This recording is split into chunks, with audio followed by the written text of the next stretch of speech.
Ano ba talagang gusto mo? Bakit lagi mo ako sinusundan? Tulad nga ang sinabi ko sa'yo, isa akong genie. At kailangan ko lang yung 3 hiling mo. Wala bang ibang kapalit yan? Wala bang mangyayari sa akin? Hindi natin alam ang mangyayari kapag gumiling ka. Yun ang problema mo. Ano ba yan? Mukhang wala naman ako magandang makukuhang sagot sa'yo eh. Sige nga, sabihin mo muna sa akin yung patakaran at kondisyon bago ako humiling. Yun lang ba, Master? O sige, walang problema. Unang patakaran, bawal kang bumalik sa nakaraan. Pangalawa, bawal ka pumunta sa inaharap. At pangatlo, higit sa lahat, hindi ako bumubuhay na patay. Bukod doon, lahat pwede na. Teka. Master, nagkita ba kayo ni Enad? Sinong Enad? Anong pinagsasabi mo? Hindi ako maaaring magkamali. Sigurado ako. Naamoy ni Enad ang nakadikit niya sa damit mo.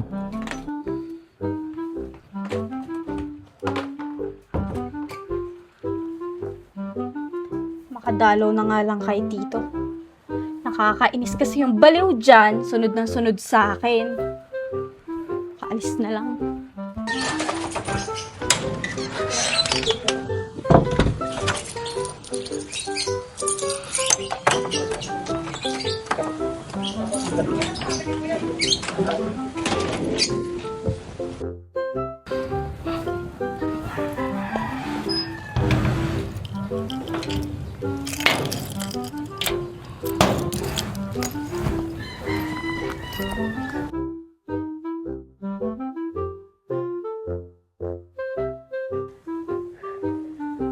Wala pa rin pinagbago tong lugar na to. Ang sariwa pa rin ng hangin. Ano kayang ginagawa nila Tito?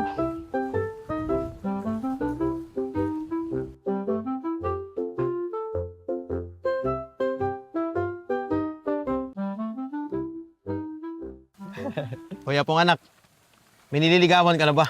Oo, tay. May nililigawan na yan. Talaga? Si Mariel. Aboy, talaga nagbibinata na.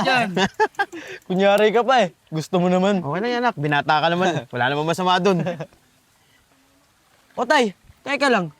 Si Ate Juliet po yun, oh. Oo nga no, himala ah. Napasyal yan dito. Eh tay, baka nami-miss lang tayo ni Ate Juliet. Kaya siya napasyal rito. Siguro nga anak. Tito, mga pinsan! Kamusta kayo? Ate Juliet, okay lang naman po kami. Oh, Juliet, bakit naman bigla na pagpunta nyo? Hindi man lang kayo nagpasabi, para naman nasundo namin kayo. Ate Juliet, mukhang mag-aasawa na po kayo ah. Anong mag-aasawa? Malabong mangyari yon. Hindi pa ako mag-aasawa. Eh kung ganun, sino yung kasama mo? Hindi mo ba boyfriend yan? Ha? Sino? Oh, bakit nandito ka? Ano ka ba naman, Juliet? Kanina mo pa ako kasama eh. Hindi pa ako pinakalala sa mga kamag-anak mo. Nga po pala. Ganda nga po. Ganda nga po. Boyfriend nga po pala ni Juliet. Anong boyfriend? Tara nga dito, mag-usap tayo. Tito, saglit lang po ah. Tatay, tignan mo yung dalawa. Para bagong kasal. Kunyari pa si Ate Juliet. May boyfriend na pala. Kaya nga eh. Pero hayaan na lang natin yung pinsan nyo. Siguro, nahiya lang sasabihin na may boyfriend na siya. Siguro nga tay. Tara nga dito. Bakit ba, Master? May nasabi ba akong masama? Ikaw nga, huwag kang magpapakita sa mga kamag-anak ko. Tsaka, bakit ka ba nandito? Di ba sabi ko sa'yo, huwag mo ako susundan? Eh, Master, paano ka naman makakahiling kung di kita susundan? Ang tigas talaga ng mukha mo eh, no? Gusto mo talagang masaktan eh. Teka nga.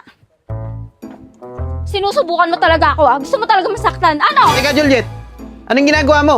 Tsaka teka, sino ba yung kaaway mo? Ayan, Tito! Nasa likod mo! Umalis ka dyan! Nahatawin ko talaga yan!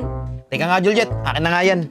May nakikita ka ba na hindi ko nakikita? Huwag mo sabihin na hindi ka niya nakikita! Eh, di ba, Master? Sabi mo, wag ako magpakita. Ngayon, sinunod ko yung gusto mo. Nagagalit ka pa rin. Ikaw talaga, nakakaasar ka! Ako Juliet, tara nga dun sa labas. Magpangin ka muna. Baka kung ano nakikita mo rito sa bahay eh.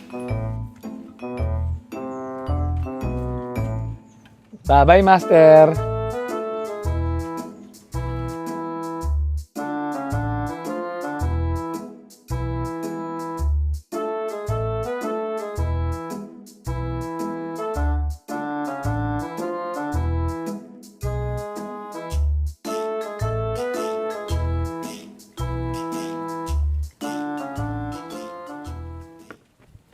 Tito, Oh, Juliet, ikaw pala. Tara ka, upo ka. Tito, asan nga po pala si Oscar at saka po si Apong? Yung dalawang pinsan mo.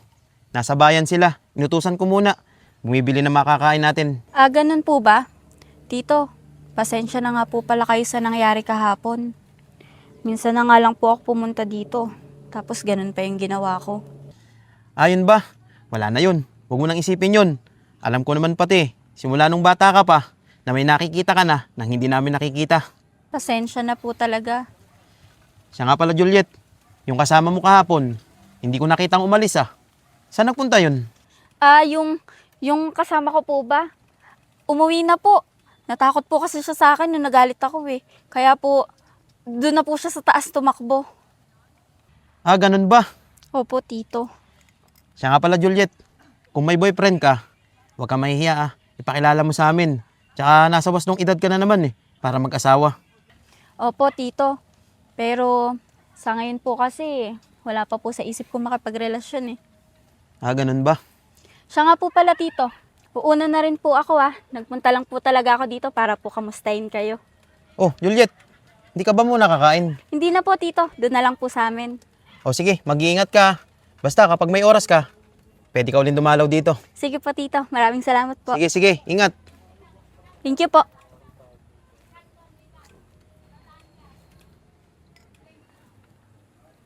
Teka, dumaan sa taas.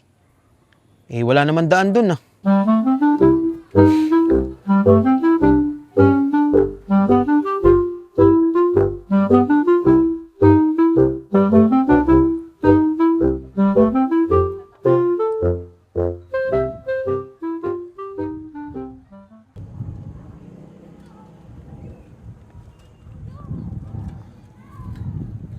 Oh, nandito ka na naman?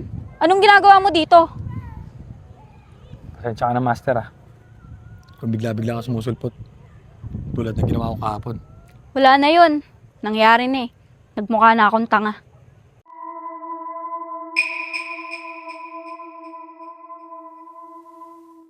Pasensya na po talaga, Master. Ano bang ginagawa mo dito? Kukulitin mo na naman ako para humiling sa'yo. Hindi, Master. Naparito ako para humilang talaga yung tawad sa'yo sa ginawa ko kahapon. Aba, himala. Di kaya yata nangungulit ngayon. Siya nga pala. Ang ayos ng itsura mo ngayon Mukha kang hindi bantutin. Bagay sa'yo. May itsura ka naman pala eh. Maraming salamat, Master. Pero huwag ka masyadong maging masaya. Dahil wala pa rin akong tiwala sa'yo. Hanggang dito ba naman, Enad? Sinusundan mo kami. Maligayang pagbabalik, kapatid. Siguro naman, wala kang balak na masama dyan sa babaeng yan. Wala kang pakialam kung anong gawin ko sa babaeng yan. Kaya huwag kang makikialam. Siguro naman, alam mo ang kaya kong gawin sa'yo kapag ginawa mo yun. Huwag kang mag-alala. Nandito lang naman ako para panoorin ka. At hindi para pakialaman ka. Siguraduhin mo lang.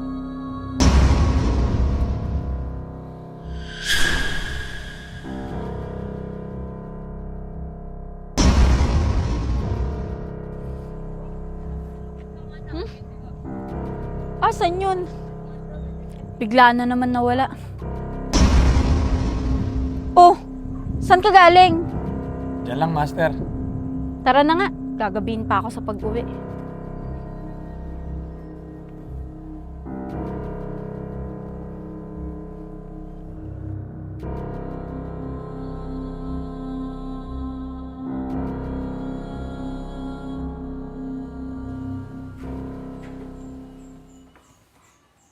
Oh, buti naman nandyan ka. Oh, Master. Mukhang tinanghali ka ng gising Mukhang napasarap ata ang tulog mo. Oo. Napuyat kasi ako kagabi. Kakaisip sa mga hihilingin ko sa'yo. Talaga, Master? So, ibig sabihin, hihiling ka na. Sabihin mo sa akin kung ano yung mga hihilingin mo. Para mabigay ko na sa'yo. Pero, Master, dapat ang hilingin mo, yung para sa sarili mo. Para naman hindi masayang yung hiling mo. Huwag mo nga akong pakialaman sa mga hihilingin ko. Pabayaan mo ako sa gusto ko. Pero Master, sinasabi ko lang sa'yo. Kasi, bihira yung ganito. Yung mabigyan ka ng pagkakataon para humiling. Kaya samantalahin mo na. Hindi mo ako maloloko dahil alam ko ang totoo. Di ba gusto mong humiling ako ng pansarili ko lang para makuha mo yung buhay ko? Tama ako, di ba? Sigurado ako na may kinalaman si Enad kung bakit ganito sinasabi ng babaeng ito. Ano? Magsalita ka. Tama ba ako? Eh, Master, sino naman nagsabi sa'yo niyan? Si Enad ba? Oo, siya nga. Bakit? Natatakot ka ba na nalaman ko yung mga patakaran na ayaw mo sabihin sa akin? Bakit ako matatakot? Eh, alam ko naman na makasarili ang mga taong tulad mo. Kaya alam ko, nahihiling ka rin para sa sarili mo. Nagkamali ka ng tingin sa mga tao. Oo, siguro. May mga taong makasarili. Pero hindi lahat makasarili tulad ng inaakala mo. Talaga lang, ha? O sige, patunayan mo. At pag nagawa mo yon, lulud ako sa harapan mo. O sige, deal. Pag napatunayan ko at lumud ka sa harapan ko, pwede ko na bang tapusin ang buhay mo? Ang tapang mo, ha? Isa ka lang hamak na tao. Tingin mo kakayanin mo ako? Gusto mo, tapusin ko na yung buhay mo ngayon. Ba't ka nakatawa? Sige, gawin mo. Akala mo ba, hindi ko alam, na kapag ginawa mo yon at hindi mo pa nabibigay yung 3 kahilingan ko, mababaligtad ang sitwasyon at ikaw ang mamamatay. Sinusubukan mo talaga ako, ha? Ano sa tingin mo? Hindi ko kayang gawin? Sige, ituloy mo. Ba't di mo matuloy? Bakit? Natatakot kang mamatay? Ha?